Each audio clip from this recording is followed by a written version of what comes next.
ko aw kana tiɲɛ k'a fɔ jamanadenw ye n'an mana ko aw kana tiɲɛ fɔ jamanatigi ye n'aw mana n'aw mana nafa tɛ nkalon na tun n'aw mana ko a ye na tiɲɛ k'a fɔ jama ye n'aw kana jamanadenw ni min bɛ tiɲɛ de fɔ ɲɛ ta ko ni bɛ tiɲɛ fɛ arajo ɲɛ taga ta ni y'o jɛ ko ni bɛ tiɲɛ fɛ arajo ɲɛ taga ta ni y'o jɛ aw nana arajo ɲɛ taga yo aw nana jama bɛ se wara Abdou Ouattara Yɔrɔjɔlɔcu ayiwa kibaruya dɔ bɛ munumunu na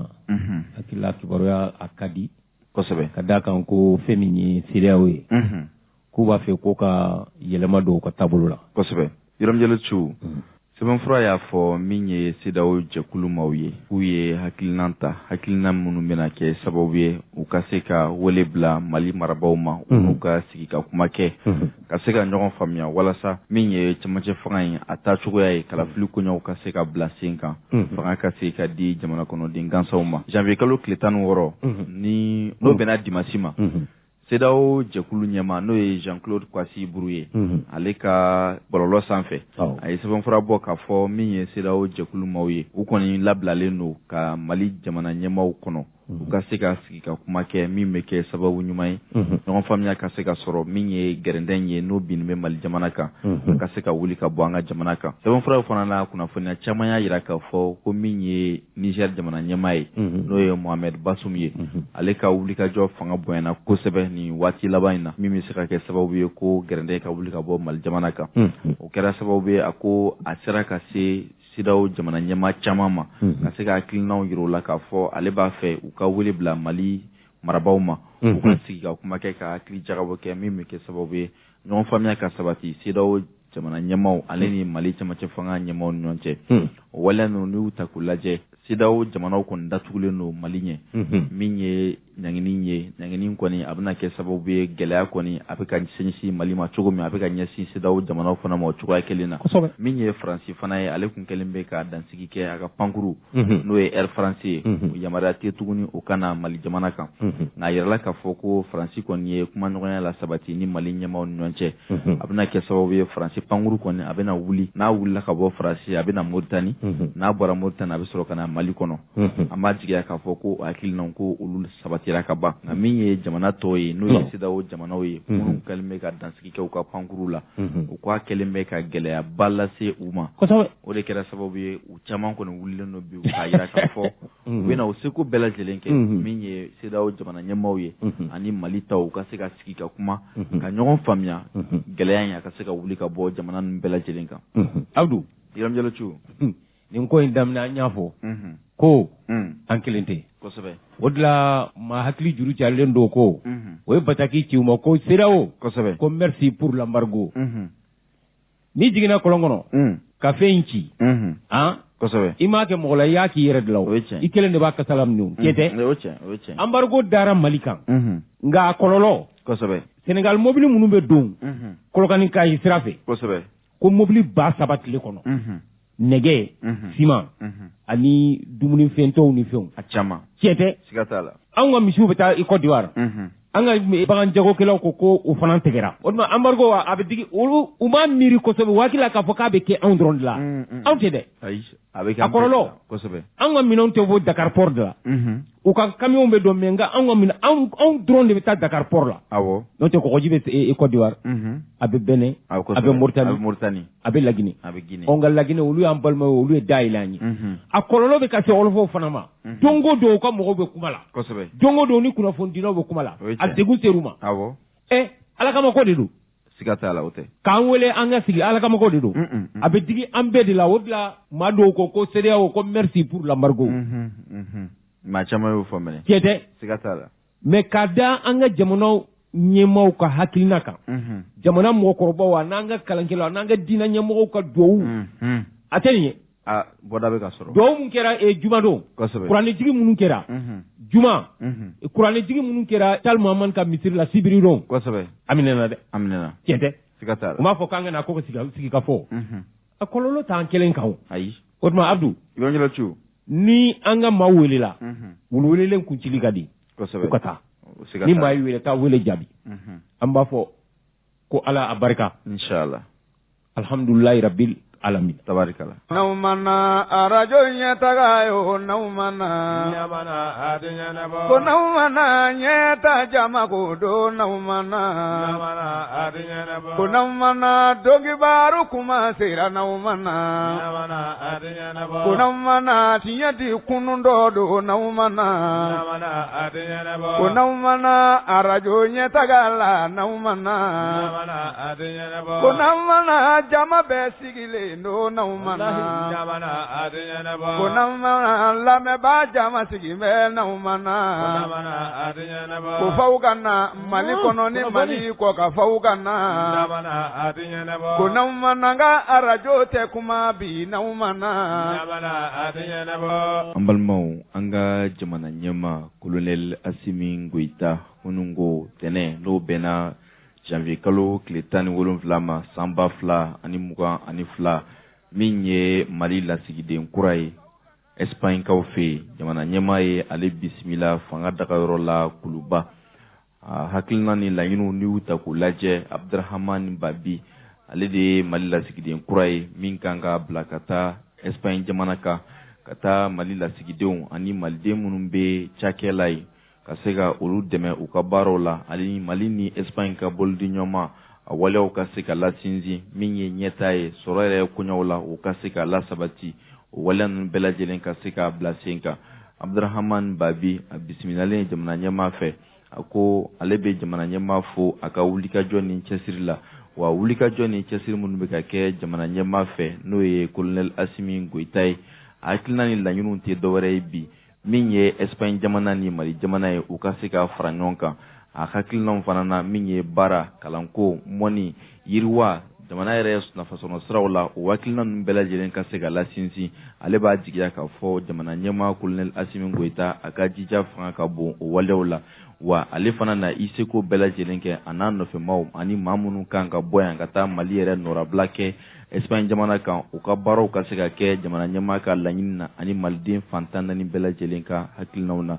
ni ye baara ninnu ta k'a lajɛ jamana ɲɛmaa colonel Assimi Goïta a ko ale bɛ min lada nin maa in tulo kan ni o ye Abdrahamani Babi ye ale b'a yira la k'a fɔ maliden bɛɛ lajɛlen de ka danaya b'a kan wa Mali marabaaw fana ka danaya bɛ a kan min bɛ kɛ sababu ye Mali ani Espagne ka bolidi ɲɔgɔnma a baaraw ka se ka sinsin ka ɲɛ a sababu kɛ kabini lawale la Mali ni Espagne jamana bɛ baara kɛ ɲɔgɔn fɛ a baara kɛ ɲɔgɔnna ninnu y'u fana ta k'a lajɛ lakanako koɲaw bɛ a la ale ni maliden minnu sigilen bɛ Espagne kaw fɛ yen olu ka baaraw kɛcogoya u ka se ka yiriwa ani u ka se ka ɲɛta lasabati a ko a bɛ min ɲɛfɔ nin ma kofɔlen ye a bɛ taa baara min na baara in ye maliden bɛɛ lajɛlen de ka kalifa ye k'a da a kan o dannayaw ni y'u ta k'u lajɛ a na kɛ sababu ye ka se ka dɔ fara Mali jamana ale ni Espagne ka bolidi ɲɔgɔnma baaraw kan nin hakilina ninnu ni y'u ta k'u lajɛ bi k'i b'a ye k'a fɔ a bilala minɛn kɔnɔ k'a sababu kɛ an ka jamana bɛ danko min na bi ka kan maliden fɛn fɛn bɛ yen ni ko kalifara i la i ka i jija cogoya bɛɛ lajɛlen na ka se ka o danaya minɛn fa o de bɛ kɛ sababu ye maa de bɛ yen ni jɔnjɔn taara ka di e ma ka e lakodɔn k'a fɔ e bɛ taa Mali yɛrɛ nɔrabila jamana wɛrɛ la i k'i jija o jamana sariyaw hakilina ni laɲini minnu fɔra i ka olu labato wa baara kɛcogoya ɲuman i kana ɲina i ta kun kɔ waleya ninnu fana n'i y'u ta k'u lajɛ fana maliden minnu sigilen bɛ yen n'u bɛ degun kɔnɔ i seko ni i damayira ye fɛn fɛn i ka o kɛ k'u dɛmɛ tiɲɛ ani kilennenya kan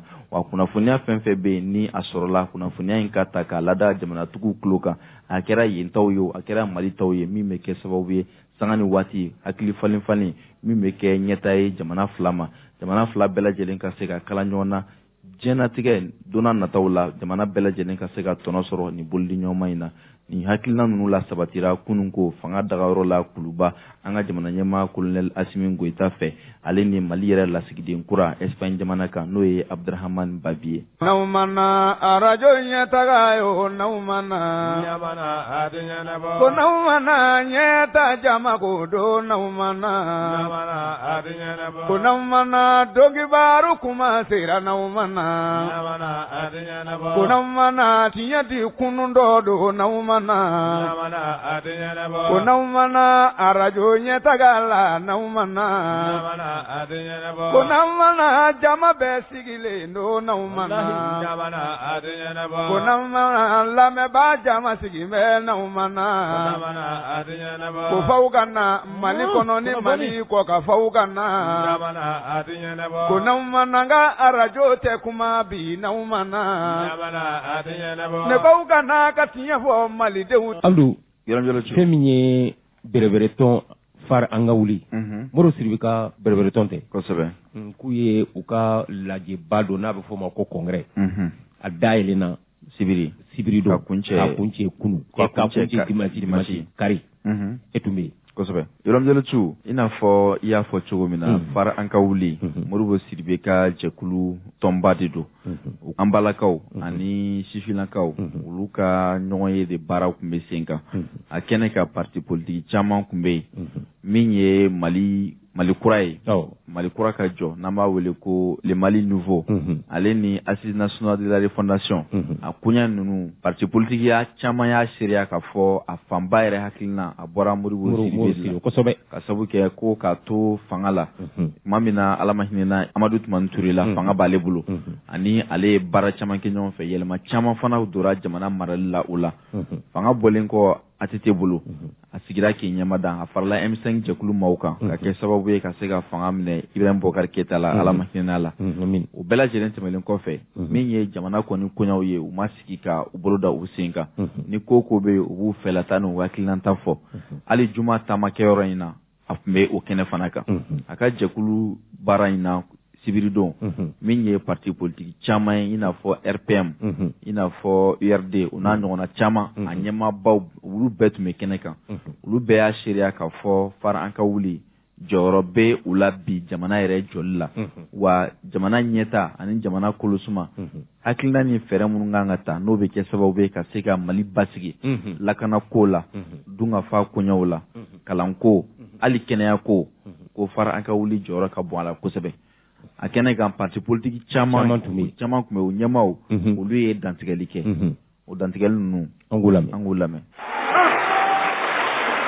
an bɛ bɛɛ fɔ ka bɛɛ waleɲuman dɔn nin kɛnɛ in kan a ka di tuma min bɛɛ ko Modibo a goyara bɛɛ y'i dogo anw bɛ yan ne tɛ far la ma deli ka se Modibo ka so n t'a dɔn yɔrɔ dɔn yɛrɛ mais n y'a kanu a sigilen filɛ a ka ji tɛ n kɔnɔ a ka dɔrɔmɛ tɛ n kɔnɔ a sigilen jamana in an tɛ dugawu kɛ tuguni koyi an b'an bɔyɔrɔ de ɲini na sisan nin cɛ belebeleba in n'a fɔra élection kɛra o don na Bakula bɛ 0,11 bon ɲɛta tɛ jamana min kɔnɔ dugawu bɛ nin ko la ne y'a fɔ yan ko n'i ye sulu dayɛlɛ sɔgɔma dununkɔrɔ bɛ bɔ a b'a kama bɔ n mako bɛ jɔn na su mana ko a bɛ t'i da b'o la n bɛ le grand révolutionnaire le grand patriote n dɔgɔnin ɲuman Nuhu Togo a bɛ sali kɔnɔ n y'a ye ka Mulayi fo prince yɛrɛ bɛ yan dɔ kɛra kuma la sago Modibo hali ni Ala ma fanga d'i ma i kan ka Ala barikada ne mana maa maa ye Modibo c'est la solution n ko mais ni solution don a y'a fɔ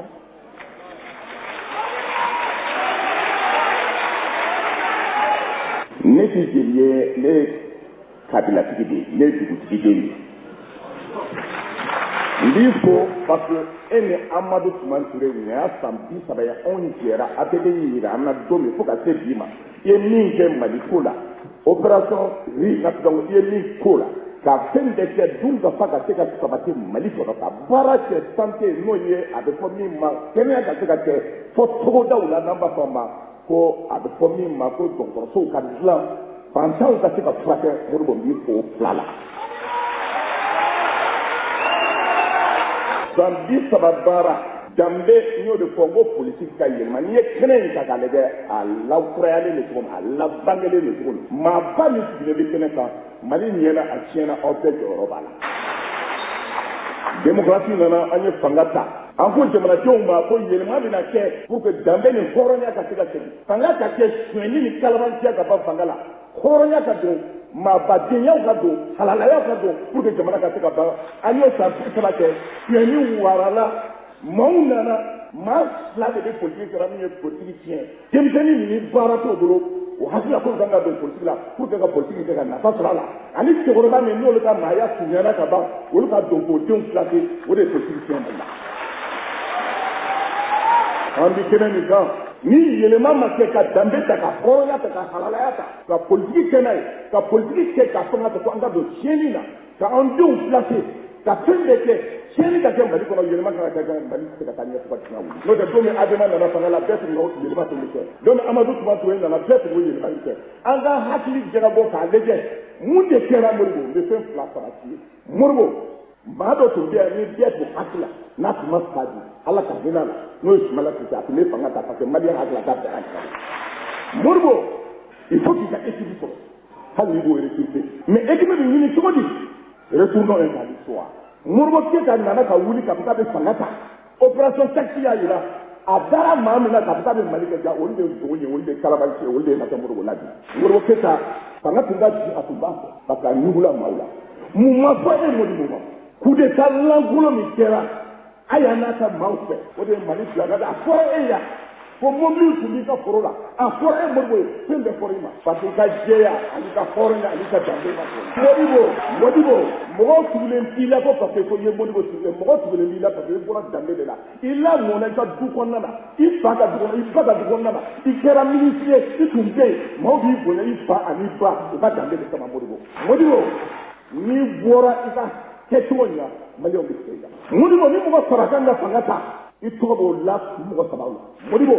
hɔrɔnya danbe halala tiɲɛ ka ban fasow nafolo la ka ban corruption na ka marché di nkalon kan ka ban o la n'i y'o sɔrɔ Mali bɛ bɔ ɲɔgɔn mais Modibo maa tɛ se ka kɛ fɛn ye n'i yɛrɛ tɛ maa tɛ se ka kɛ fɛn ye n'i yɛrɛ tɛ mɔgɔw tugulen t'i kɔ yan k'a fɔ ko parce que ko e don 30 ans depuis y'i dɔn 30 ans dɔw marché dira dɔw ma i sababu ala o nana ko bɛna marché ko bɛna fɔ ko bɛna pourcentage di ma i y'o gɛn Modibo i k'i m'o kɛ Mali kɔnɔ i k'i m'o k'i yɛrɛ kama i y'a kɛ Mali kama Modibo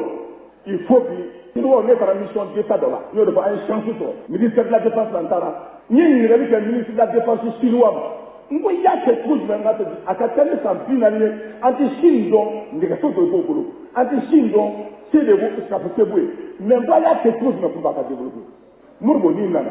dis à tous les ambassadeurs au cas bourse pour envoyer les enfants du Mali dans l'école du monde. La seule solution pour développer notre pays. Il a fait de démocratie. Bon, il y a de probité morale avérée. Si c'est qu'avec qui a tourné il là. Quand il y a un mot de la gauche, en tant que mais en tant que ka donc ka fɔ mɔgɔ min bɛ mɔgɔ ba don fanga ala de b'a di a b'a di jɔn ma jɔn min ka d'a ye sinon ne min bɛ kuma la aw fɛ parti de bɛ créer k'i ka fanga de ɲini dɔw bɛ fɔ dire que ah il a l'air très jeune mais ne fila mɔgɔ 7 de bɛ CNT la CNSP la ne fila mɔgɔ 7 ni minnu ye kalan kɛ u tun bɛ n ka groupe la à l'époque j'étais le premier responsable des étudiants o mɔgɔ 7 de bɛ CNSP la ɔ bi fanga bɛ bolo de mɔgɔ tɛ jɔ u la mɔgɔ bɛ kalan tɛmɛ u la o tuma na politique bila b'u kan Sumala Sise ne ka 3e anniversaire a n'a muso wulila u sera n fɛ Sangarebu la n ka parti siège la pour témoigner sa sympathie et son honneur a bɛɛ kɛra ni ninnu ka jɛɲɔgɔnya an'u ka teriya ye donc bi ma an bila politique bila b'u kan mais n bɛ min fɔ Modibo Sidibe ye fanga dili n y'a fɔ kuma kɔnɔ ala de b'a di sinon n bɛ jɛkulu kɔnɔ n ka président ba bɛ kɛnɛ kan yan n'o ye Mamadu Umaru Sidibe o ye président Faso ko président mais an bɛ jɛkulu min kɔnɔ n'a fɔ ma ko alliance électorale o ye an ko faso ko donc mais Mali ni ye parti cayalen parce que mɔgɔ kelen kunko tɛ mɔgɔ kelen ti se mɔgɔ y'a bila i kun na k'i kelen bɛ se i ti se an ye président jamana in kɔnɔ yan coup d'état kɛra président min na côté in na 76 partis ale tun ye président sortant de mais il a fallu une fédération de 76 partis parti 76 o de y'a signé sen don kelen hôtel Maba Palace la pour que a ka se ka deuxième mandat sɔrɔ et pourtant a ye san 5 fɔlɔ kɛ a tun bɛ se k'a fɔ a mago tɛ mɔgɔ si la mais o kɔrɔ mɔgɔ si tɛ k'i kɛlen n'i ka parti k'o bɛ se ka wuli fo ka fanga jɔ kun se mais an ye mun jateminɛ nin wagati in na dɔw dala gɛsɛ ka fanga kura tromper ka démocratie valeur bɔ a la ko ka parti ka taa ko ka parti ci fɔ parti ta mais ne b'aw ɲininka Amérique c'est un pays de démocratie France c'est un pays de démocratie hali n'a sɔrɔ bi a b'u contre la o tuma la aw ka dɔn ka fɔ gauche dɔrɔn tɛ France républicain dɔrɔn tɛ aw ka dɔn ka fɔ je veux dire républicain dɔrɔn tɛ États-Unis démocratique dɔrɔn tɛ États-Unis parti caman ba de bɛ yen mɔgɔw tɛmɛ tɔgɔ des centaines de partis donc yan nɔ an b'a prévoir en tout cas au niveau de l'intérêt Mali an b'a profiter an ka wuli a ka tribune na ka foli kɛ ka ɲɛsin démocratie bɛɛ lajɛlen ma et c'est un défi qu'on lance u bɛ sɔgɔma an su kan an ka partis Adama Barrow sɛnɛ ka parti ye RPM man sɛnɛ ye FAR man sɛnɛ ye papier kelen min b'u bolo papier kelen de b'an bolo ni mɔgɔ mɔgɔ y'a sɔrɔ k'i ye parti distrait parce que jɔnmaya de don jamana in kɔnɔ u y'a bɛɛ dun u y'a bɛɛ janfa mais n'u ye nin kelen ni kɔrɔbɔ u b'a ye o tuma an bɛ Modibo an b'a fɔ a ye tilennenya min b'a la jeunesse y'a dɔn ni lafiya de ye ni Ala ye fanga dɔ garijɛgɛ la a ɲinibaga ka ca ni Ala dɔ garijɛgɛ la a k'a to sira tilennen kan jamana in ka yɛrɛ bɛ min na a ka t'o kɛ mais minnu b'a fɛ k'u ka dulokiba fara parce que tout simplement u ka jour a b'u nafa olu ka intérêt bɛ min na u baara kɛ n'o de ye awa i ka da la k'a fɔ ma tila dɛ donc jamana in kuma kɔnɔ jamana in bɛ jɔ fɛn saba de kan o de b'an to an bɛ jigin a kɔnɔ o ye yurugurugu ye o y'a fɔlɔ ye o ye janfa ye o y'a filanan ye o ni jɔnmaya ne den filan de ye nin ne dɔgɔnin filan de il n'a rien à nous apporter il n'a rien à nous dire vous vous trompez sur ce j'ai confiance à l'homme et je souhaite plein succès au deuxième congrès de Far en Kaouri et congrès surtout au congrès oh Abdou Ouattara parti politique minnu taara n'u ni FAR bɛ baara kɛ ɲɔgɔn fɛ olu ka kumakanw tɛmɛlen kɔfɛ fɛn min ye ɲɛmaa yɛrɛ Modibo Sidibe kumana a ye kumakoloma caman fɔ jamana taabolo jamana bɛ jɔ cogo min min ye camancɛ fanga yɛrɛ ta cogoya ye a ko min ye CEDEAO ye CEDEAO ye ɲangɛni min ta ka bin Mali kan a ma ɲɛ bi a ma ɲɛ sini wa ale b'a ɲini camancɛ fanga tigilamɔgɔw fɛ joona u ka u jija ka maliden bɛɛ fara ɲɔgɔn kan ka maliden bɛɛ hakilina ɲini camancɛ fanga in a janya a hakɛ bɛɛ bɛ ɲɔgɔn sɔrɔ minɛn kɔnɔ min na kalafili koɲɔgɔn la k'o kɛ sɛbɛnfura ye ka taa n'o ye fana joona CEDEAO ɲɛmaaw fɛ yen u ka se ka sigi ka kuma ka ɲɔgɔn faamuya o koɲɔgɔn la Abdou Modibo Sidibe nazaraw b'a fɔ ale de ma ko homme d'État da kan parti ɲɛmaa don polisi jalabatigi don a ye jɔyɔrɔw camanba kɛ y'a faamu a kɛra chef de cabinet ministère de la défense la Musa Tana y'a faamu a mɛnna Musa minɛna ka Modibo de to chef de cabinet à la défense la y'a faamu a kɛra ministre de la santé a yɛlɛma caman don wa a kɛra ministre de la santé ye tuma min n'i y'a mɛn CESCOM Modibo Sidibe de ale de nana n'a hakilinaw ye a mɛnna présidence fana na secrétaire général présidence la ani Alpha ye baara kɛ ɲɔgɔn fɛ ani Musa ye baara kɛ ɲɔgɔn fɛ ani ATT ye baara kɛ ɲɔgɔn fɛ mɔgɔw b'a fɔ min ma ko le grand commis de l'État a bɛ jamana in dɔn wa waati o waati hali sani IBK ka fanga ka bin don min u taara Kuluba a ko u nana ko président an ka sigi an ka kuma ale yɛrɛ kɔni ka ko bɛɛ Modibo Sidibe b'a fɔ an ka sigi an ka kuma tiɲɛ dun don ni mɔgɔ sigira n'aw kumana n'aw ye hakiliw falen faamuyali bɛ na ɲɔgɔn faamuya bɛ na a don Ala ka ɲinɛ IBK la a y'a fɔ IBK u ye sɛbɛn d'a ma tuma min a ko k'a di a ka parti ɲɛmaa ma n'o ye traité ye Modibo ko an ka sigi de an ka kuma n'an sigira an kumana an bɛ ɲɔgɔn faamu o tuma Modibo Sidibe a ye fɛn min fɔ congrès kɛnɛ kan an tɛ fara ɲɔgɔn kan an k'o lamɛn. Aw bɛɛ lajɛlen fo n ka foli b'aw bɛɛ lajɛlen fɛn fɛn y'a sen ta ka se minnu kumana minnu ma kuma minnu kumana fana ka foli b'u ye n b'a fɛ ka bila don kuma damadɔ na n tɛ janjaya parce que tile ka na an bɛ ci aw ka sigi la a ka lamɛnni na n b'a fɛ ka ta sigi la parce que san yɛlɛmana ko caman kɛra kɔnɔ n bɛ ta sigi la ka ɲɛsin an kɔrɔkɛ ma an ka kuma Ture n ka foli b'aw ye a ye danaya min ta ka da kan ni baara minnu kɛra do y'a fɔ yan sisan an b'o kow kɛra cogoya min na ka bɛɛ lajɛlen fɔ mɔgɔ kelen baara tɛ an bɛɛ lajɛlen de ka baara jɔ u bɛ ni ce ka ni dadi bila ka ɲɛsin a ma a ye min kɛ ani ka jamanadenw fo ye min dɔn a ye kɔnɔna filanan a y'an ka chef de file de l'opposition o fana kuma fɔra n'o ye Ismaila Cissé ala ka ɲin'a la Ismaila Cissé an ye ɲɔgɔn dɔn sira caman fɛ ka min fɔra yan bi ni parti ko ko ale ye danbe parti ye bɛɛ b'a dɔn FDR créé la tuma min na coup d'état kɛra Sanogo fɛ o waati la an y'a lajɛ candidature bɛ kɛ cogoya min na an bɛ se ka ɲɔgɔn dɛmɛ cogoya min na convention dɔ tun signera FDR kɔnɔna la ka dɔn k'a fɔ ni min nana deuxième na o ni min bɛ position min na an b'a dɛmɛ an tun y'a fili ala y'a kɛ ale de nana deuxième a ma nɔgɔya parce que parti a tun ma sigi sen kan kosɛbɛ an tun bɔra mouvement na an bɛna don parti kuma caman kɛra kan mais finalement jɛra n'a ye k'a fɔ a n'a ka kan ka kɛ Mali ye an de kan ka dɔn fana ka fɔ an tɛ se k'a fɔ an bɛ politique kɛ cogoya wɛrɛ la n'an ka kan an ye engagement min ta an y'an kan di min na n'o nana n'o tɛ se ka fɔ k'an t'o waleya a ka gɛlɛn dɛ ko so bɛ mina jagi ma hɔrɔn bɛ mina dalakan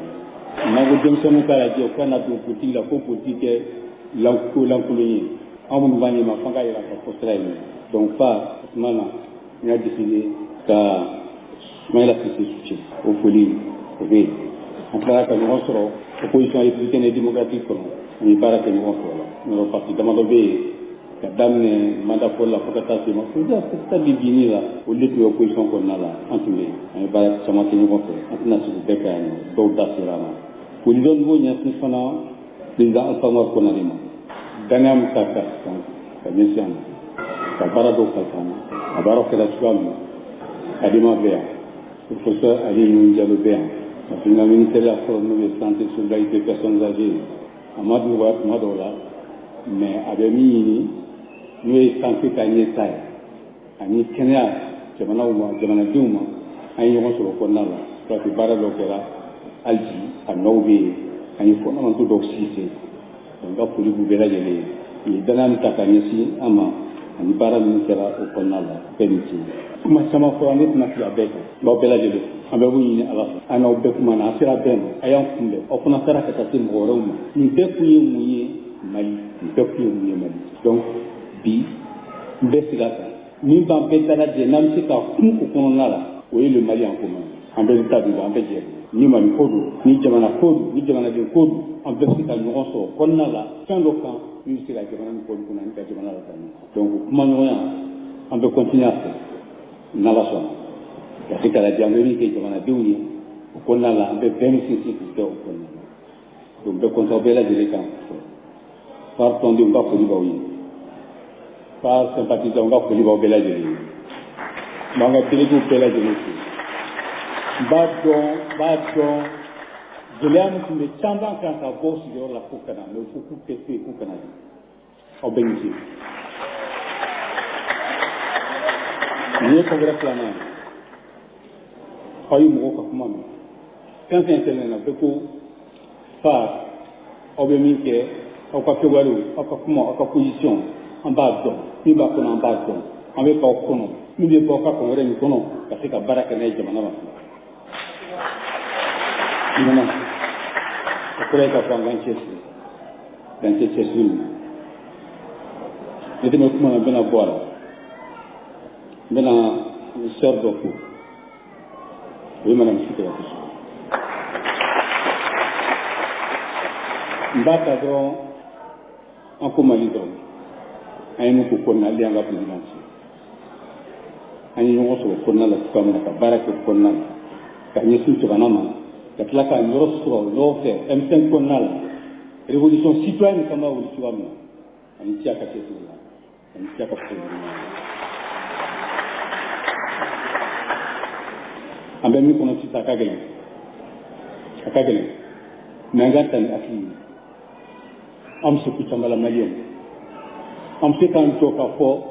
mɔgɔ mana bɔ yɔrɔ dɔ k'u b'an bali ka ko ko kɛ an bɛ se ka jɔ k'a fɔ an b'a kɛ fana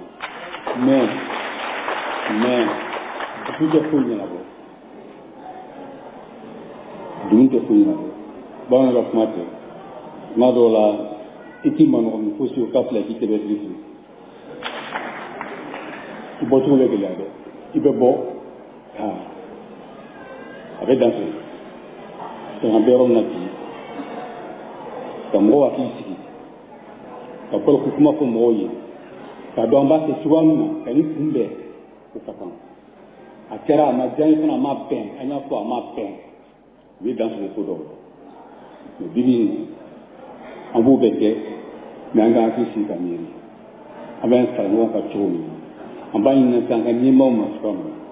u ka se ka fara ɲɔgɔn kan an ka lajɛ an bɛ bɔ cogoya min na nin kɔnɔna na kuma ɲɔgɔnya na an ka jamanaw kan sigiɲɔgɔnya ka gɛlɛn dɛ sigiɲɔgɔnya ka gɛlɛn dɛ an n'u ye sigiɲɔgɔn de aw tɛ tile fila tile saba ma n'a ma fɔ burukina de hakɛw fagara sɔrɔdasi siwilisi o kuma la nigérien o kuma la malien an bɛ se ka fɛn kɛ ka bɔ la cogo di n'an ma ɲɔgɔn minɛ ka ɲɔgɔn bolo minɛ ka ni kɛ k'an disi da la ɲɔgɔn fɛ ka dɔn ka fɔ mali fana kabini waleya an ye président tɔgɔ fɔ Burukina b'o la u y'i jɔ cogoya min na ka ɲini ka fɔ foyi tɛ mali ɲɛ foyi tɛ mali la taa ɲɛ n'an ma jɛ intégration na n'an ma sɔn an ka fara ɲɔgɔn kan ni Afrique ma wuli k'i jɔ n'an ma kɛ Afrique ye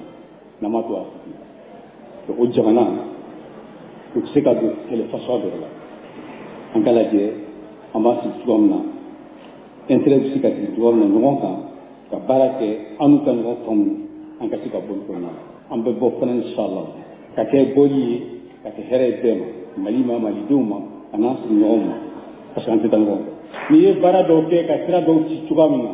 an bɛ se ka n jan'olu ye parce que dɔw port kelen port fila de b'olu bolo mais n'a ye siraw ci ka ɲɛ minnu kɛra ATT tile la ala ka ɲin'a la ka transport yiriwa ka exonération kɛ mɔgɔw ka transport ta ka sira ta ka ɲɛsin port dɔw ma a kɛra komi n'a sɔrɔ an de ta ye port départemental an de ta y'u bɛɛ ka taa an joliw bɛɛ ka sira de ɲɛsin ɲɔgɔn kan o bɛɛ fana intégration na ka ko ye an ka se k'u ɲɛ kun donc n ka foli b'aw bɛɛ lajɛlen n b'a kun f'aw ye an ye kuma fɛn fɛn mɛn an ye fɛn fɛn mɛn parti politique da a bɛɛ ye jigisigi kuma de ye k'a fɔ an bɛ se ka ko kɛ ɲɔgɔn fɛ an bɛ se ka baara kɛ ɲɔgɔn fɛ a kɛra baro la an b'o kɛ ɲɔgɔn fɛ an bɛ s'aw bɛɛ lajɛlen ma an b'aw fɔ ani dɔw ye ɲɔgɔn ye u y'a fɔ cogoya min na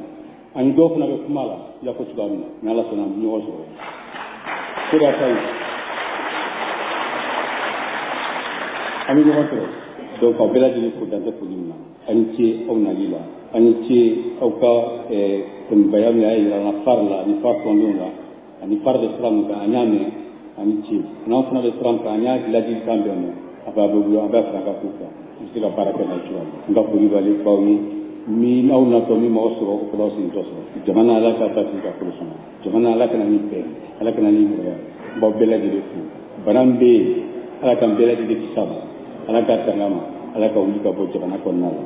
mais kɔrɔ ye k'a fɔ an bɛɛ k'an janto yɛrɛ la ko janto yɛrɛ la kɔrɔcogo ka ɲi an ye ci aw ka lamɛnni la hakɛto b'o la salamu Odibo ah chérie ya macaroni ka di dɛ ni macaroni lakika ye pastaroma ye alikama mugu gɛrɛgɛrɛ ye min bɛ dilan an yɛrɛ fɛ Mali la yan Kapal SA fɛ macaroni pastaroma a ye ɲɛna cɛ ka ɲi wa a dundala ka di pastaroma a sugu ka ca yaasa bɛɛ ka ni dingɛ sugandi escargot fusilli spaghetti vermicelle ani bayani a bɛ sɔrɔ butikiw alimentation supermarché sugu Mali fan bɛɛ n'aw mago b'a caman san ta la aw ka se goloni na u jabala bala wala bɛ weleli kɛ 20 21 65 30 20 21 65 30 pastaroma a nandan ka di a naman kɛrɛfɛ awɔ pastaroma nantan ka di a naman kɛrɛfɛ n'aw mana arajo ɲɛtaga ye o n'aw mana ɲamana a tɛ ɲɛnabɔ ko n'aw mana ɲɛta jama ko don n'aw mana ɲamana a tɛ ɲɛnabɔ ko n'aw mana dɔnkibaaru kuma sera n'aw mana ɲamana a tɛ ɲɛnabɔ ko n'aw mana tiɲɛ di kunun dɔ don n'aw mana ɲamana a tɛ ɲɛnabɔ ko n'aw mana arajo ɲɛtaga la n'aw mana ɲamana a tɛ ɲɛnabɔ ko n'aw mana jama bɛɛ sigilen don n'aw mana jamana adiyanaba kunamana lamɛba jama sigi bɛ n'aw mana jamana adiyanaba ko faw ka na Mali kɔnɔ ni Mali kɔ ka faw ka na jamana adiyanaba ko n'aw mana ka arajo tɛ kuma bi n'aw mana jamana adiyanaba ne faw ka na ka tiɲɛ fɔ malidenw ye ngwaw ka na jamana adiyanaba ko faw ka na tiɲɛ ka fɔ jamanadenw ye n'an mana jamana adiyanaba ko aw ka na tiɲɛ fɔ jamanatigi tigi ye n'aw mana n'aw mana nafa tɛ nkalon na tun n'aw mana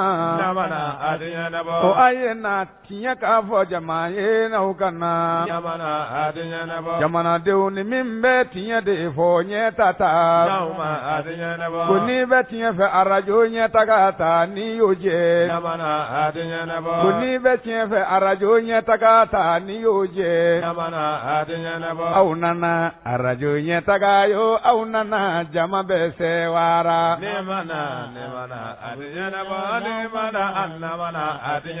aw nana arajo ɲɛtaga nana aw nale jama bɛ sɛwara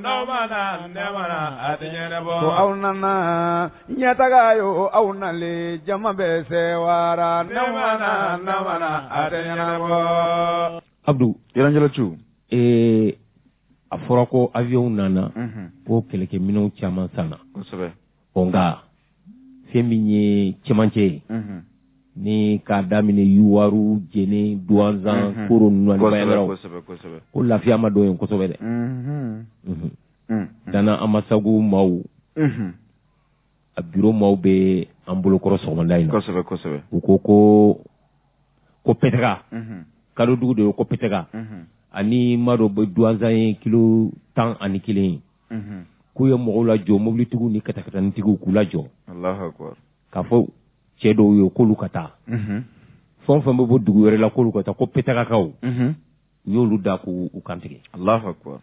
nka comme u yɛrɛ b'an bolo kɔrɔ sɔgɔmada in na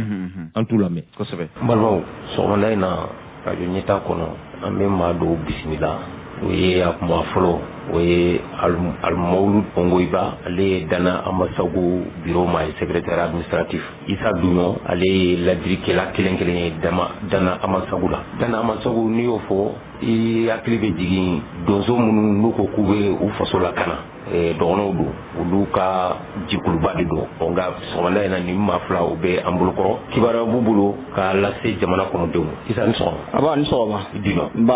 ayiwa an bɛ se k'a dɔn fɛn min ye aw lase radio ɲɛta la bi Ibrahim Jalochu n b'i fo n bɛ radio ɲɛta baarakɛlaw bɛɛ lajɛlen fo ka waleɲuman dɔn donc min ye anw se yan sɔgɔmada in na vraiment kɛrɛnkɛrɛnya la centre kɔnɔna maintenant lakana ko min bɛ yen nɔ vraiment anw nana o de ɲɛfɔ diɲɛmaaw ye k'a fɔ min bɛ yen u k'a ɲɛdɔn donc c'est à dire centre kɔnɔna bi wagati dɔ tɛmɛna sɔrɔsiw ye baaraw kɛ centre ye yɔrɔ jumɛn Mopti yanfan tɛ yan Mopti Banɲagara Sevare Bankasi Duwanza Koro wala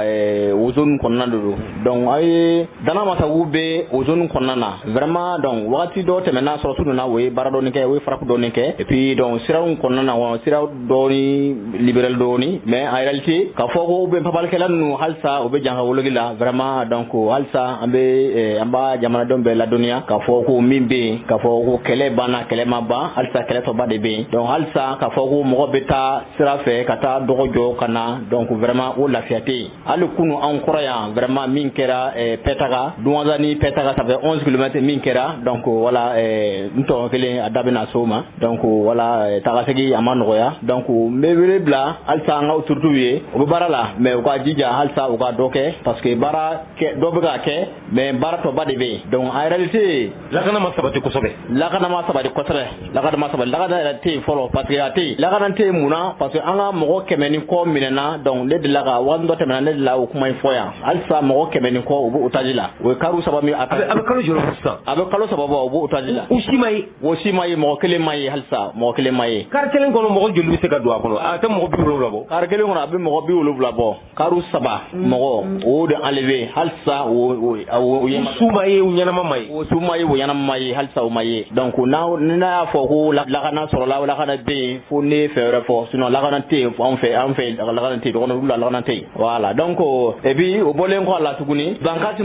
Bankasi ye commune 12 ye commune 12 lakana bɛ commune min na a tɛnɛ commune 3 kan commune tɔw bɛɛ bɛ Bamakatigiw bolo halisa u bɛ janka wologi la dɔgɔkun tɛmɛlen ne yɛrɛ ye mɔgɔ dɔw ci o taara Sangafo la dugu dɔ la yen a donna dugu kɔnɔ dɔrɔn o tugura nɔfɛ ka don dugu kɔnɔ parce que k'a ka kulusi ma tigɛ k'a ka kulusi tigɛ o tugura nɔfɛ k'a ka kulusi tigɛ entre temps maintenant a ko k'a y'a mɛn donc dugula mɔgɔ y'a yira ka fɔ ni dunan ye n tɛ yan dɔn ni mɔgɔ min bɛ yan ko kulusi tigɛlen don et puis bɔnsi bilalen don donc k'a ka kulusi tigɛ ko bɔnsi fɛn t'a la a ko ko problème t'a la donc dugula mɔgɔw ko k'u ka taa donc ko kulusi in bɛ tigɛ na sini ni dunan de sini dugu mana jɛ k'u ka taa ka bɔ dugu in kɔnɔ yan ni dunan kɔni mana dogo dugu in kɔnɔ dɔrɔn u bɛ tugu a nɔfɛ ka don hali sisan banbagatiw bɛ yen u bɛ janga woloki la Bankasi mara u bɛ k'u ka sariya boli aw ka mɔgɔw kan u bɛ ka u ka sariya boli mɔgɔw kan su ani tile wala o de bɛ yen hali Koro mara yɔrɔ dɔw fɛnɛ bɛ yen nin nɔ Koro mara ye 16 communes donc lakana bɛ commune min na Koro mara la a tɛmɛ commune 3 kan commune tɔw bɛɛ bɛ banbagatiw ka bolo de kan halisa u bɛ u ka janga woloki la u bɛ fɛn bɛɛ kɛ yen u bɛ taa sugu la u bɛ taa ni marifa u yala ni fɛn bɛɛ ye ka fɔ ko ou bien lakana bɛ pays dogo na lakana tɛ yen fɔlɔ dɛ lakana tɛ yen fɔlɔ lakana ma na fɔlɔ donc halisa hali kunu mɔgɔ min fagara bɛɛ y'a ye u y'a faga ka filmer ka yɛrɛ diɲɛ maaw la ka fɔ ko k'olu bɛ yen lakana tɛ anw fɛ lakana tɛ pays dogo na Bamakɔ yan mɔgɔ dɔw fɛnɛ bɛ yan ka fɔ ko donc Mɔbutuka ɲininka centre mɔgɔ ɲininka lakana nana donc u bɛ ka baara min kɛ u bɛ ka baara kɛ an ma ban u ma de u bɛ ka baara kɛ dɛ mais baara tɔba de bɛ yen depuis o ye farafin min kɛ o kɛlen kɔ a la o bɔlen kɔ a la u ma fɛn kɛ fɔlɔ dɛ u ma fɛn kɛ fɔlɔ an ma fɛn ye fɔlɔ parce que don o don ani Dana Amasagu ni ani banbagatiw u bɛ kɛlɛ la don o don bɛ kɛlɛ la hali sɔgɔma in na o ye accrochage kɛ o taara Dana Amasagu sɔrɔ yen sɔgɔma in na san'a ka se yɔrɔ in na yan o tun bɛ tiri la donc ka fɔ ko lakana na centre kɔnɔ a ye centre kɔnɔ mɔgɔw ɲininka lakana tɛ anw fɛ yen fɔlɔ dɛ lakana tɛ yen lakana tɛ Bandiagara mara lakana tɛ Bankasi mara lakana tɛ Koro mara lakana tɛ Dumaza mara la lakana tɛ yen pour le moment mais an bɛ dugawu de kɛ halisa Ala ka an ka fanga di sɔrɔsiw ma donc u ka se ka a yɔrɔ libérer ka fɔ ko ou bien donc depuis fɛn in daminɛna ka fɔ ko ou bien dugu dɔ libérer la dugu kelen ma libérer wa n bɛ segin a kelen kan Maribugu bɛ embargo kan hali sini Farabugu bɛ embargo kan hali sini Dinɔguruna a ɲɔgɔnna a camanba pays dɔgɔ yɛrɛ bɛ embargo kan embargo kɔni vraiment an b'a embargo kan a bɛ san 3 ye embargo ni n'a gɛlɛya tɛ 2 ye a kelen b'an kan dɛ donc n b'o de fɔ maliyɛnw ye Bamakɔ y'a dɔn mɔgɔ dɔ de bɛ sɔrɔ yan hali yan an minnu bɔ a yɔrɔ localité la mɔgɔ bɛ anw sɔsɔ ka fɔ ko non ko lakana nana a bɛ taa lakana foyi ma na pays dɔgɔ na lakana tɛ yen taga segi a ma nɔgɔya mɔgɔ tɛ se ka fɔ ko ka wuli ka bɔ i ka dugu la ka taa dugu wɛrɛ la ka fɔ ko i jɔrɔlen don dɛ i jɔrɔlen don parce que ka fɔ ko dɔw b'a fɔ yan lakana nana donc a don ta a bɔra tan an bɛ ka wele a don ta a bɔra tan lakana foyi de tɛ yen pays dɔgɔ na lakana tɛ yen n b'a fɔ bɛɛ ye an y'a faamu Isa Junior e bɔlen kɔ a la Mawulud Ongoyiba e ye Dana Amasagu e ka sɛbɛnfura ɲɛnabɔlaw ye a bɛ fɔ o ma ko secrétaire administratif Isa ko lakana ma sabati aw ka yɔrɔ la e bɛ mun fara kan tiɲɛ dɔn ok d'accord sani n ka kuma daminɛ n bɛ bɛɛ fo n bɛ an ka agent de sécurité que ce soit les militaires ou bien an ka Dana Amasagu mɔgɔw n b'u bɛɛ fo parce que u bɛ su ni tile u bɛ lakana sira de la n y'o de fɔ toujours Mali chance b'a bolo mais ale de kan k'a ka chance in saisir de mɔgɔ dɔw wulila faut que k'u ka vision dɔ de imposer mɔgɔw kan mɔgɔ dɔw fana wulila tɛ se ka imposer o vision jamana kan o de Dana Amasagu ye ko jamana bɛ yɔrɔ min na laïcité n t'a dɔn a bɛ fɔ cogo min na bamanankan na ko laïcité la forme républicaine de l'État l'unité de l'État Dana Amasagu bɛ ka baara kɛ n'o de donc sɔgɔmada in na mun ye aw se yan bon mun y'an se yan juste vraiment kunu fɛn dɔw de kɛra entre Dirimbe et Pétaka Dirimbe ni Douanza c'est 6 km au maximum sinon même moins que 6 et Dirimbe ni Pétaka fana ça fait 5 km ce qui veut dire que Pétaka ni Douanza a été au maximum 11 km kan kilo tan kelen mais ça fait un bout de temps surtout attaques minnu bɛ ka kɛ yen c'est des attaques les plus meurtrières a bɛ ka kɛ sugudon de pendant un certain temps MINUSMA kun bɛ va et vient kɛ et pendant ce temps sécurité dɔɔni kun bɛ sira kan parce que u y'a ye ko ni mɔgɔw tɛ taa sugu la o kɔni man ɲi pendant ce temps sécurité dɔɔni kun bɛ yen mais depuis que MINUSMA ye va et vient in jɔ kunu u ye attaque kɛ mais entre Dirimbe et Pétaka donc u ye attaque kɛ u ye mobiliw jɔ ani katakataniw depuis k'u y'a jɔ u ye cɛw de trier ka bɔ yen fɔlɔ dans un premier temps u ye cɛw trier ka bɔ yen après maintenant après avoir trié les hommes encore cɛw ninnu cɛ la u ye ɲininkali kɛ ko minnu tɛ bɔ Pétaka u ka taa donc a bɛ fɔ o de ma assassinat sélectif u ye Pétakakaw ninnu minɛ 4 personnes et en même temps filmé donc à vidéo fana an bɛna yira i la voilà donc maintenant su ninnu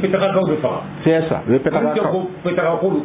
voilà kulu ka taa o ye kulu ka taa olu kɔni taara donc u ye Pétakakaw de faga le 21 décembre fana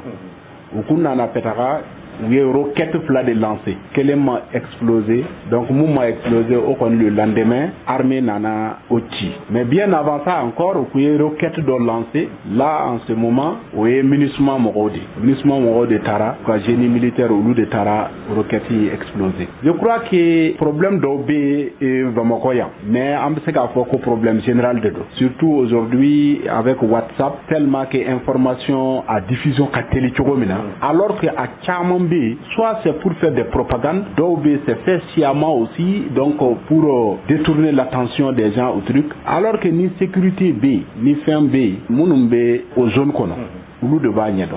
Ou de Bessekafo, en réalité, sécurité B, abetant, ou de Bessekafo. Mais à notre grande surprise, d'Obé Bamokoya, au moment délicat, c'est Hal Segouire. Kassoro, le problème du centre là est surtout Bikoni à métastasé là ce n'est plus seulement le centre parce que il y a quelques embryons également Nialaye, Yoroso et autres comme ça. Mais à notre grande surprise, Mounumbe, on dirait Mounumbe centre quand ou truc comme ça. Sinon Djenne, Nyono ou truc comme ça, tout le temps problème B. Groupe Mindo, groupe Toro Koni, n'est pas retenu, mais quand même c'est un groupe terroriste, nous de Petaraka ciblé coup fraté. Et c'est pas la première fois. Voilà. Alors, et dans l'ambassade bureau koni ama fin fort et même dans les assises nyo de fort. Nko nimbara mbe chogomina. Mali en faut que anga fin d'offre. En bas for la France, en bas for la Russie ou truc comme ça. Mali de devait se ka Mali bolola. Voilà. Sinon quand faut Russie ou bien quand faut quelque chose comme ça, c'est vrai, on connaît Yamana direction Tambolo, mais en réalité, chance de Mali bolo parce que quelqu'un là au bolo. Faut que Maliens ka ben yoromade, nous bena, solution de soroko ina halni mo vraiment c'est madouala. Agneau de fort gouvernement encore dana ambassade ni gouvernement ka barake nyoron fait ou quand dana ambassade éléments nous intégrer. Maintenant ceux qui sont à l'âge avancé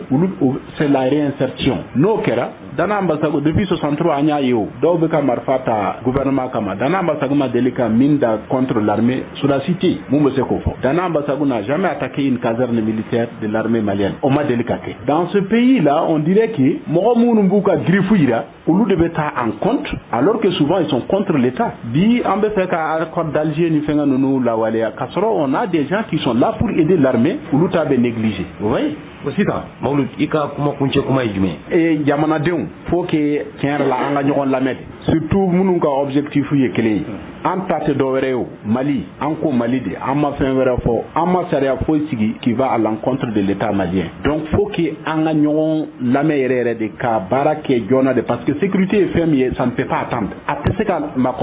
Donc vraiment surtout au cas ils prennent en compte particulièrement tout le Mali en général, mais surtout le centre dans les zones où Dana Ambassadou existe. Ça, c'est des zones très sensibles et particulièrement vraiment aux autorités militaires de Douanza, vraiment qu'ils essaient de voir et prendre en compte de façon très sérieuse ce qui se passe vraiment à Petaga. 11 km. Voilà vraiment ce que j'avais à... Donc, comment d'abord fla donc on va comment là-bas mié donc ambe Dana Ambassadou secrétaire-major surtout le bas en bas fou Dana Ambassadou président Mahmoud Goudjangile en bas fou ni kenen kaya. Na bientôt amna pour les presse ka diema la donner ka fogo mi be centre là parce que angwa kungo kuma donc mo wara manga fo de ba fo ka fo mo mi be an de ba fo amna pour les presse amna na ala sona amna awere wele ka kuna pul donc bele jele wele vraiment ka la donner ka fogo mi be centre là amna uyirawla nga ful ba wi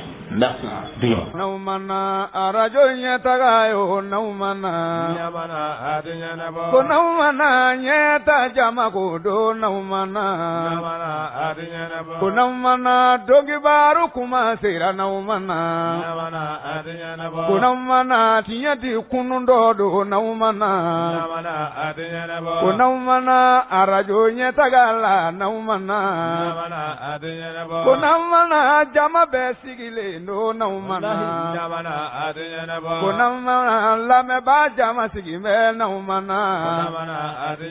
ko faukana mali kono ni mali ko ka faukana kunamana nga arajo te kuma bi naumana ne faukana katiye fo mali dewye ngwaukana ko faukana tiye ka fo jamana dewye namana ko awgana tiye fo jamana tigiye naumana naumana nafatengalu na tu naumana ko ayena tiye ka fo jamaye naukana jamana dewni mimbe tiye de fo nyetata ko ni be tiye fe arajo nyetagata ni yoje ko ni be tiye fe arajo nyetagata ni yoje au nana arajo nyetagayo au nana jama be sewara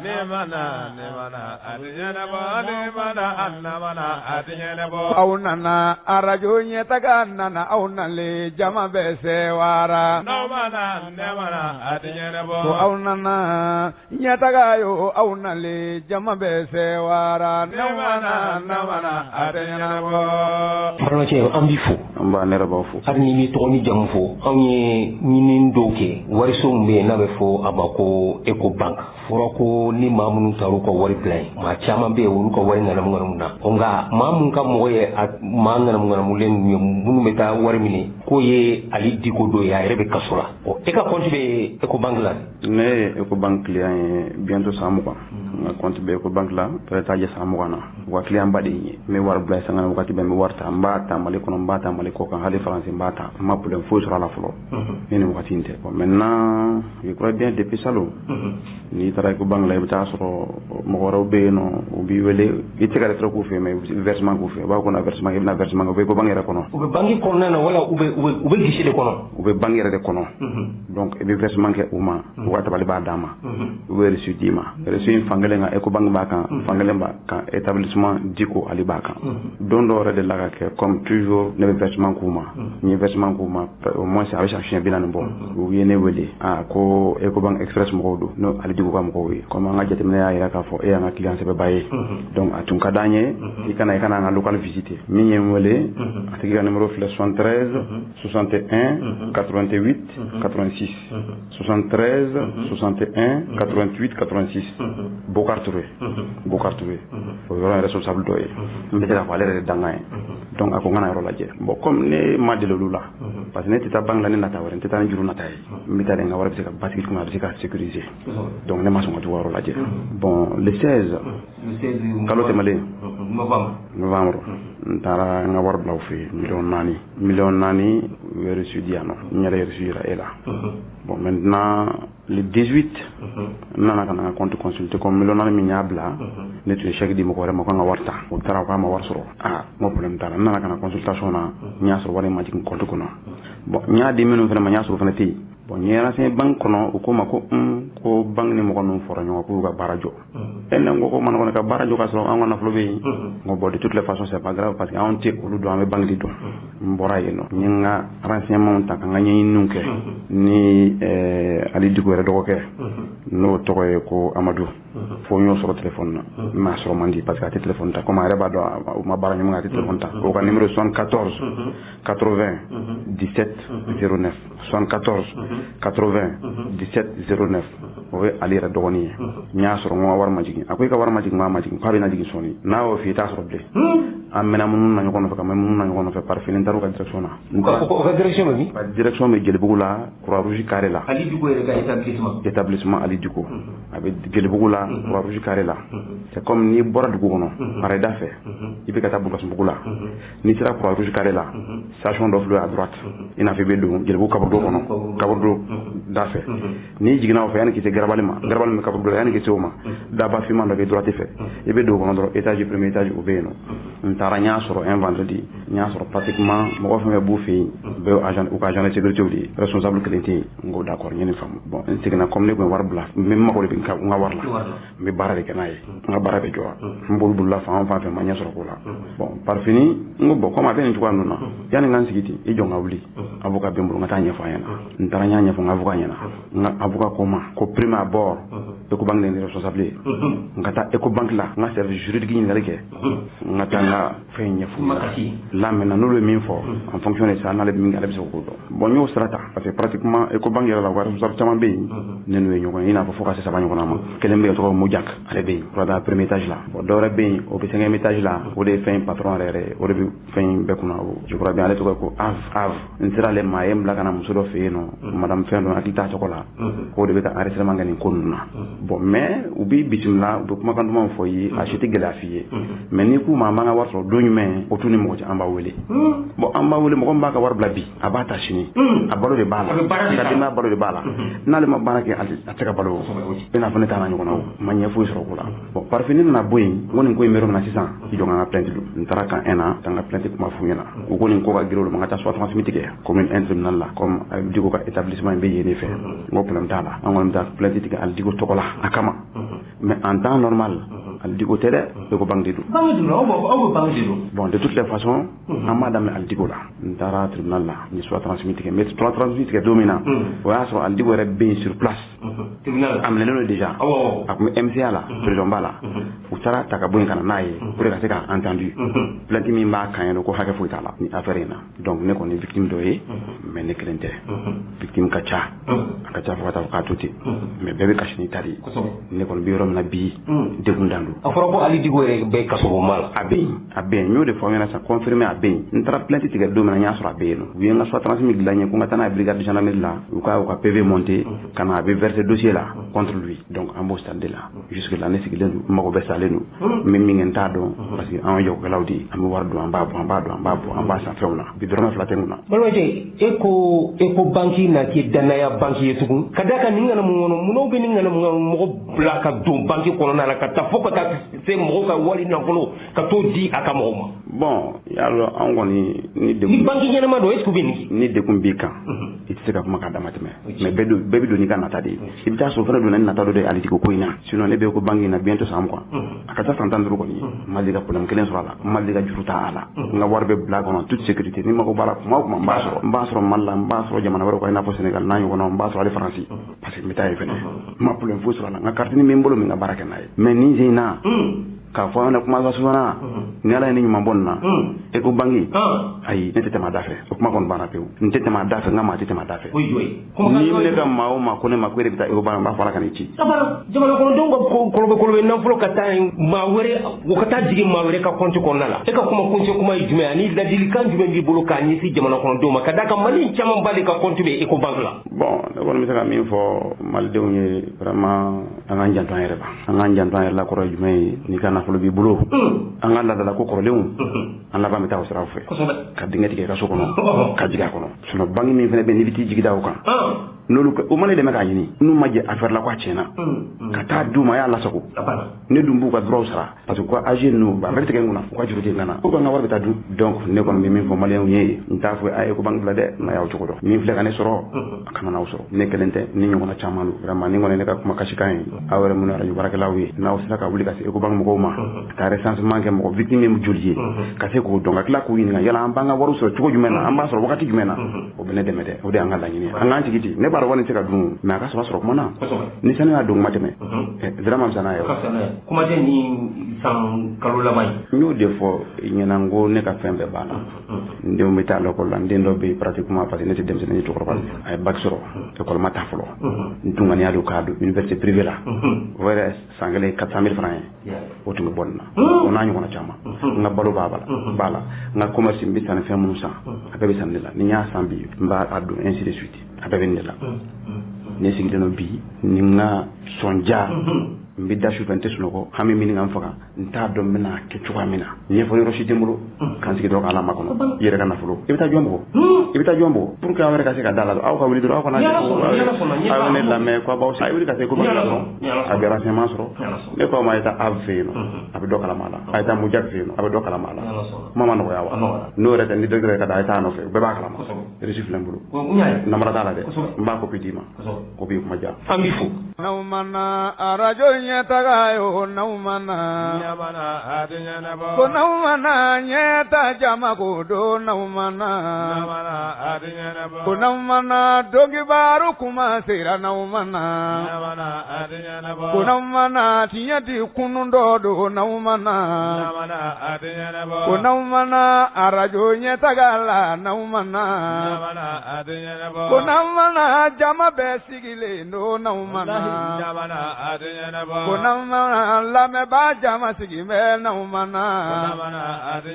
ko faugana mali kono ni mali ko ka faugana kunamana ga arajo te kuma bi naumana ne faugana ka tinya fo mali de unye ngwaugana ko faugana tinya ka fo jamana de unye namana ko augana tinya fo jamana tigi naumana naumana nafatengalu na tu naumana o ayena tinya ka fo jamaye naukana jamana deuni mimbe tinya de fo nyetata kuni be tinya fe arajo nyetagata ni yoje kuni be tinya fe arajo nyetagata ni yoje au nana arajo nyetagayo au nana jama bese wara nemana adinyana ba nemana annamana adinyana bo au nana arajo nyetaga nana au nale jama bese wara nemana adinyana bo au nana nyetaga yo au nale jama bese wara nemana adinyana bo Abdou Karidou URD n'o ye Alama Hinala Soumaïla Cissé ka berebereton k'u ye tɔn sigi kɛ k'a kɛra palais de la culture la jeliw b'a badala ye e tun bɛ kɛnɛ kan Yoram Jalochu min ye URD i n'a fɔ y'a fɔ cogo min u ye sigi kɛ sigi min ye sigi kɛrɛnkɛrɛnnen an bɛ se k'a fɔ ten a sigi in kɛnɛ kan a laɲini tun ye ka se ka ɲɛmaya ɲini u la ma ka se ka sɔrɔ min bɛ bila bɛɛ lajɛlen sanfɛ min bɛ kɛ URD yɛrɛ présidentba ye a sigi kɔnɔ a yirala k'a fɔ min ye Gwanɲɔn Kulibali ye ko ale de ye ɲɛmaya sɔrɔ ale de kɔni kɛra URD ɲɛmaaba ye bi ala ye a kalifa ale de la. Abdou kɛnɛ kan ye maître Demba tun bɛ yan. Maître Demba tun bɛ yen. A tun bɛ yen. Kosɛbɛ. Iba Ndiaye tun bɛ yen. O tun tɛ yen. Saliku tun tɛ yen. Saliku tun tɛ yen. Abdou. Nin de b'a jira. Kosɛbɛ. Ko Soumaïla ka fatuli. A ma kɛ hɛrɛ ye URD ma ne dun ye nin kuma in fɔ yan. Soumaïla bandon ne ko URD de ko banna. Ka d'a kan nin ye jɛkulu fila de ye sisan. Saliku premier vice président ani Iba Ndiaye ninnu ani Kalilu Samakew. Kosɛbɛ. Olu b'u ta fan. Sisan ne yɛrɛ ma deli ka nin tɔgɔ mɛn URD la o k'a tɔgɔ Gwanɲɔn Kulibali. Gwanɲɔn Kulibali. O Gwanɲɔn Kulibali bɛ yen ka kɛ ɲɛmaa ye. Ale kɛra ɲɛmaa ye. Saliku ninnu ka groupe b'u d'a ma. A bɛ se yɛrɛ de. Et dɔw fana ko k'u b'a fɛ ko kalata mun bɛ n'ale ko ka bugu kɛ cɛbɔ ye. Cɛbɔ ye. Han. Ne ye nin fɔ yan ne ko n ko Soumaïla ka fatuli kɔni URD bɛ ci de. A filɛ nin ye URD ninnu ma se ka cogoya si la ka Soumaïla ko laminɛ. Ça ye mun ye. Ça ye mun ye dɛ. O ma se k'a ko laminɛ. C'est-à-dire ka bɛn ka don da kelen fɛ ka bɔ da kelen fɛ ka URD k'a renforcer. A filɛ nin ye farafarali cɛ y'a ka parti dilan k'a ɲa a bɛ Mali fan bɛɛ. URD ye deuxième walima troisième force politique de ye. Mali a bɛ yɔrɔ bɛɛ. Siga t'a la. Maire camanba b'a bolo. Conseiller mun b'a bolo a ka ca ni conseiller 2000 ye. Députés b'a bolo. Députés b'a bolo. Siga t'a la. Tiɲɛ yɛrɛ la ni yɛrɛ ne ma deli ka nin tɔgɔ mɛn URD la ko Gwanɲɔn Kulibali. Siga t'a la. An tɛ fara ɲɔgɔn kan an k'o lamɛn. Siga t'a la. Monsieur Diko merci an ka vice président bɔra ka laseli min kɛ sisan laseli in a bɛ tali kɛ parti URD ka kɔn bi ɲɛ ani an bɛ baara min na bi politiki bunakun kan hakilinaba jumɛnw b'a kɔnɔ min bɛ se ka kɛ misali ani kalanbolo ye anw bɛɛ bolo ni o ye rapport politique ye a ka kuma kɔnɔ a y'a jira k'a fɔ ko n'i ye URD ta k'a lajɛ k'a bɛ waati jan bɔ URD bɛ degun kɔnɔ a bɛ degun kɔnɔ degun daminɛna min ye URD ɲɛmaaba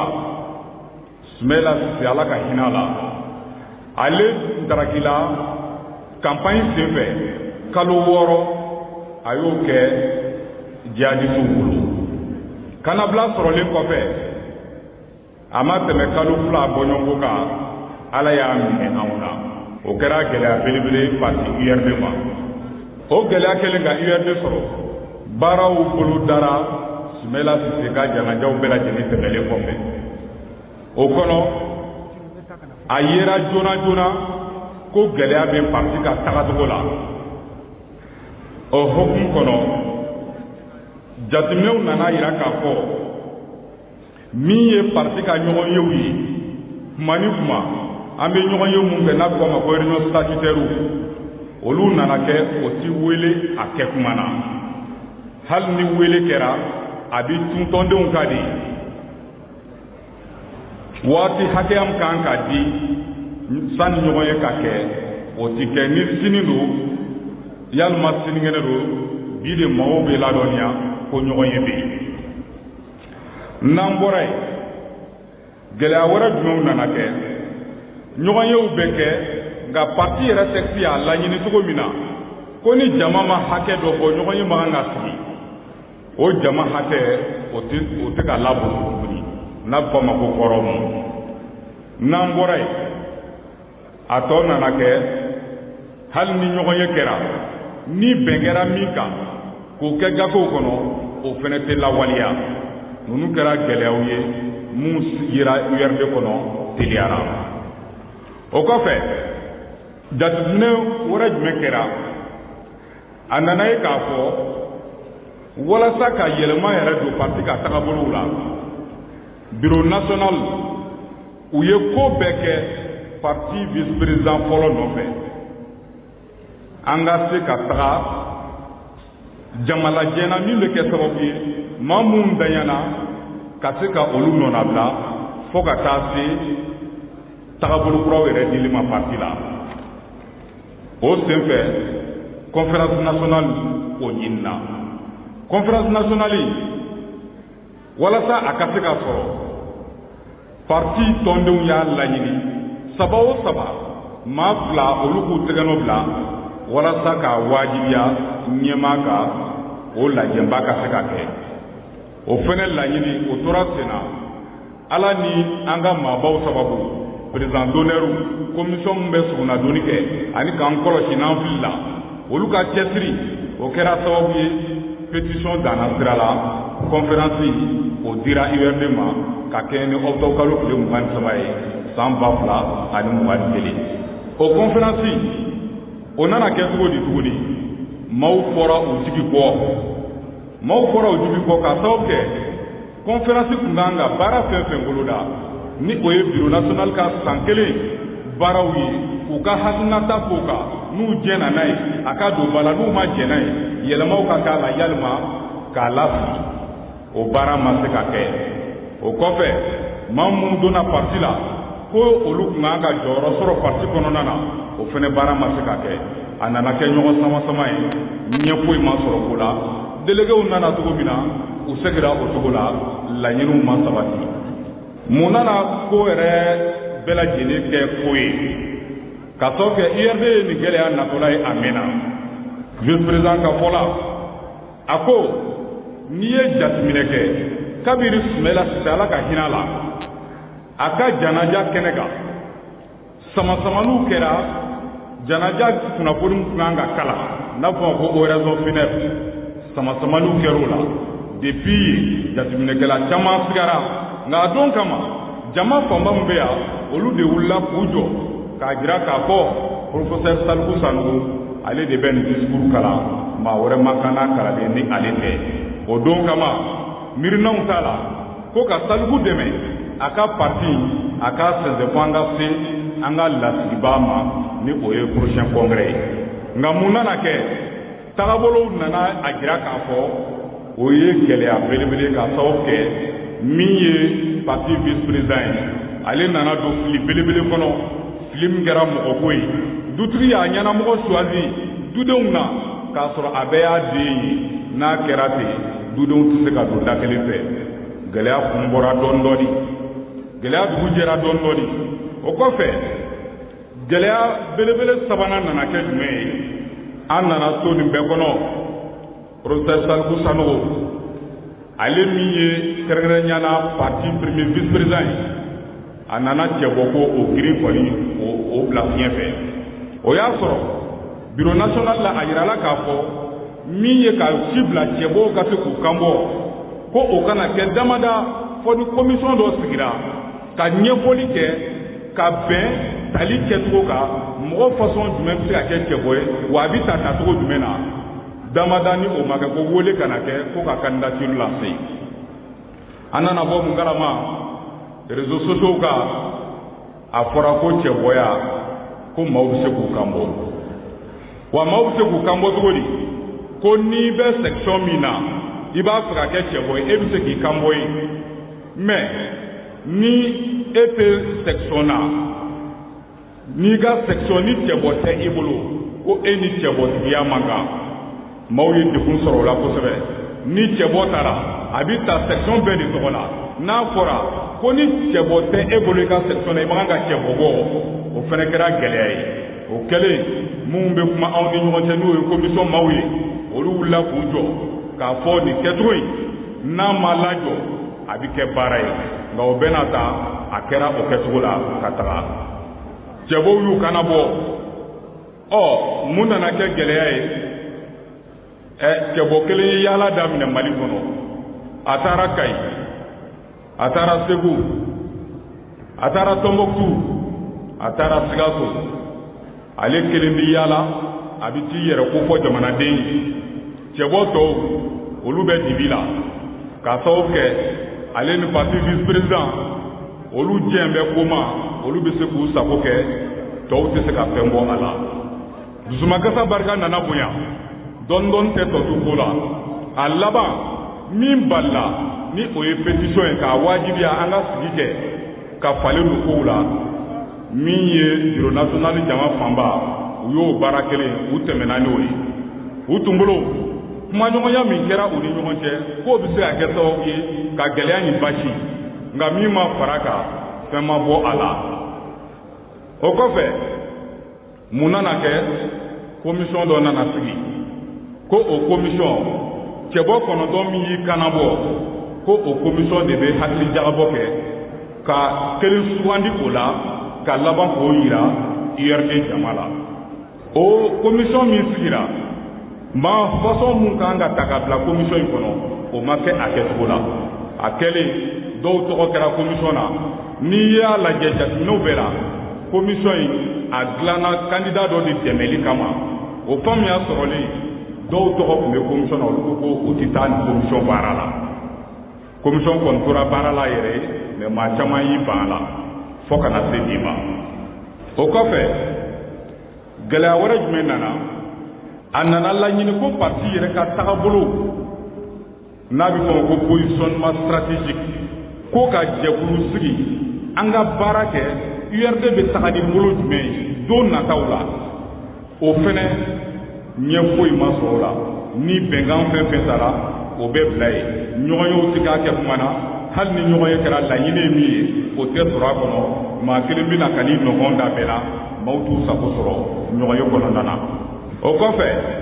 mun nana kɛ gɛlɛya yɛrɛ tɔ bɛɛ sa an ye conférence min kuma fɔ conférence la déléguéw welela maaw ye ɲɔgɔn sɔrɔ ni salle kelen in kɔnɔ yan nka labɛn bɛɛ kɛra